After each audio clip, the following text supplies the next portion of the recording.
Hello everyone, আজকে ষষ্ঠী।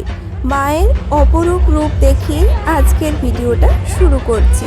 এই বছরে দুর্গা ঠাকুরের সাজ ঝিনুক দিয়ে, যার জন্যে দেখতে যেন আরও সুন্দর লাগছে। তবে আজকে আমি আর শাড়ি পরিনি, তার জন্যে ফটো তোলার খুব একটা বেশি ইন্টারেস্টও নেই। আসলে শাড়ি পরতে আর ইচ্ছে হলো না।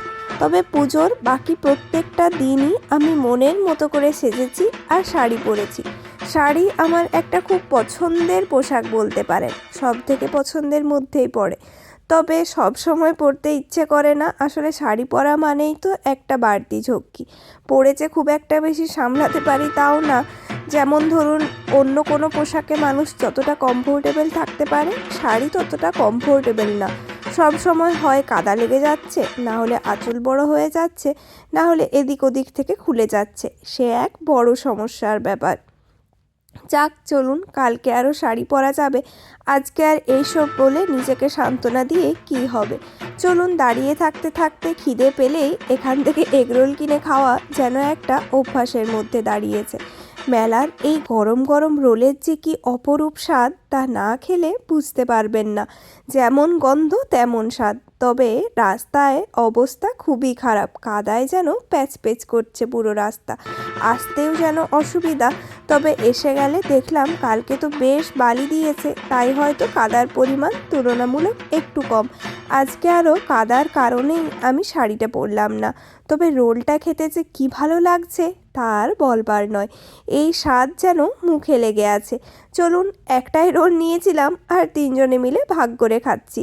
খেতে বেশ ভালো। আর মেরিকে দেখেছেন, মানুষের স্টাইল কিন্তু রোল খাওয়ার সময়ও একই রকমই আছে।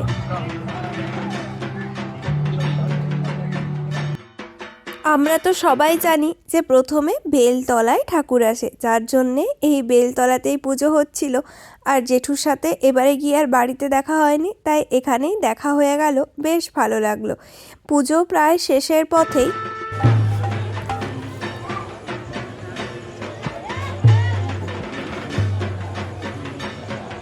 আজকে কিন্তু সপ্তমীর রাত্রি, আর যার জন্যে আরও নতুনভাবে রেডি হতে। এই যে রেডি হয়ে গিয়েছি, এরপরে চলুন যাওয়া যাক। সোজা এসেছি মায়ের কাছে। এই ঠাকুরটাও বেশ সুন্দর, কি অসাধারণ লাগছে। আর এখানে যেহেতু থিম ছিল কৈলাস পর্বত, তাই লাইট একটু কম আছে, তবে দেখতে বেশ সুন্দর। এই যে বললাম, বাইরে থেকে প্যান্ডেলটা বেশ ভালো করেছে। এখানে দাঁড়িয়ে দাঁড়িয়ে বেশ খানিকটা সময় আমি প্যান্ডেলটার দিকেই তাকিয়েছিলাম বলতে পারেন। চলুন, তবে বৃষ্টি হয়েছে বলে কাদার পরিমাণ বেশ বেশিই আছে। তাতে আর কি করা যাবে। এই কাদা, বৃষ্টি, জল, ঝড় যাই আসুক না কেন, বাঙালিকে ঠাকুর দেখা থেকে কেউ আটকাতে পারবে না। যেহেতু বাঙালির সবচেয়ে বড় উৎসব দুর্গোৎসব, তো দুর্গা পুজোতে না আসলে কি আর হয়। চলুন, এই কাদা পেরিয়েই আরও যাই আরও অন্য ঠাকুরের কাছে। এখানে মোট 3টে ঠাকুর হয়, আর সব ঠাকুরগুলোর মধ্যে এখন যে ঠাকুরটা দেখতে যাচ্ছি সেইটাতে এতটা কাদা ছিল না। আমি আর মা দুজনে মিলেই যাচ্ছিলাম আজকে ঠাকুর দেখতে। এটা ঘরোয়া পুজো, কোনো একটা পরিবারের পুজো। এই ঠাকুরটিও দেখতে বেশ সুন্দর হয়েছে।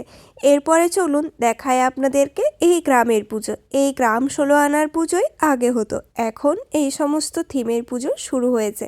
আর ওই থিমের পুজো যেটা দেখালাম, সেটা আমাদের বাড়ি থেকে একদমই সামনে হয়। এখানকার ডেকোরেশনটাও বেশ ভালো। আর ওইদিকে স্টেজে পারফরমেন্স হচ্ছে।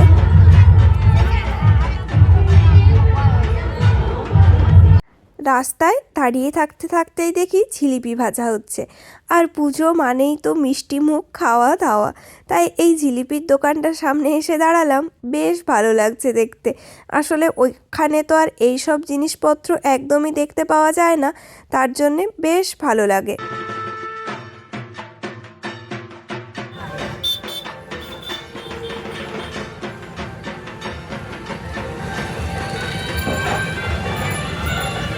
কি সুন্দর করে ইনি জিলিপির প্যাঁচ দিচ্ছেন দেখেছেন, বেশ ভালো লাগছে।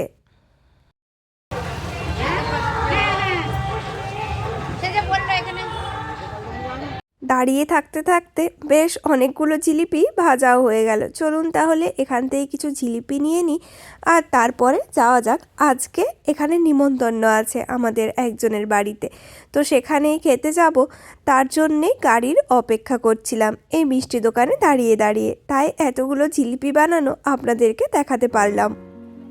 দেখেছেন, বলতে বলতে কিন্তু আমরা পৌঁছেও গেছি। আর এসে পরে এখানে খাবার দাবার খাওয়ার জন্য আমি বসেও পড়েছি। ভাত, ফ্রাইড রাইস, চানা পনির, ওইদিকে আলু পোস্ত, মাছ, চাটনি, পাঁপড়, মিষ্টি সবই ছিল আজকের খাবারে।